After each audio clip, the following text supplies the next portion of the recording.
네, 강화된 사회적 거리 두기가 이어지는 가운데 코로나19 신규 환자가 눈에 띄게 줄었습니다. 수도권과 대구 등 일부 지역을 제외하곤 경북을 비롯해서 대부분 지역에서 신규 환자가 나오지 않았습니다. 방역당국은 사회적 거리 두기 참여에 대한 국민의 노력에 감사한다면서도 집단 감염을 막기 위한 예방 활동에 더 고삐를 죄어달라고 당부하고 있습니다. 취재기자 연결합니다. 이승훈 기자. 네, 사회부입니다. 네, 먼저 방역당국의 어제 신규 환자 공식 집계부터 살펴보겠습니다. 신규 환자가 많이 줄었다고요? 네, 그렇습니다. 어제 확인된 신규 환자는 39명입니다. 이 가운데 16명이 국내에서 확진이 됐고요. 해외 유입 환자가 23명입니다. 며칠 새 해외 유입 환자가 이렇게 더 많습니다. 해외 유입 가운데는 10명이 공항 검역 과정에서 확진 판정을 받았습니다.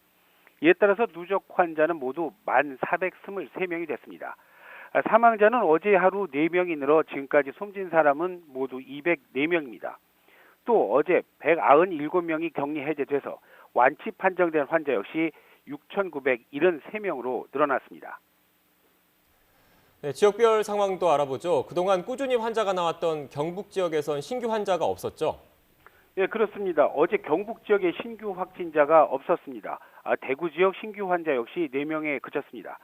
하지만 말씀하신 대로 강남의 대형 유흥업소를 비롯해서 소규모 집단 발병과 해외 유입 환자의 영향으로 서울과 경기 지역의 상황이 눈에 띄게 나아지지는 않고 있습니다. 어제 수도권의 신규 확진자는 모두 22명입니다. 서울 12명, 경기는 10명이었습니다. 인천의 추가 확진자는 없었습니다.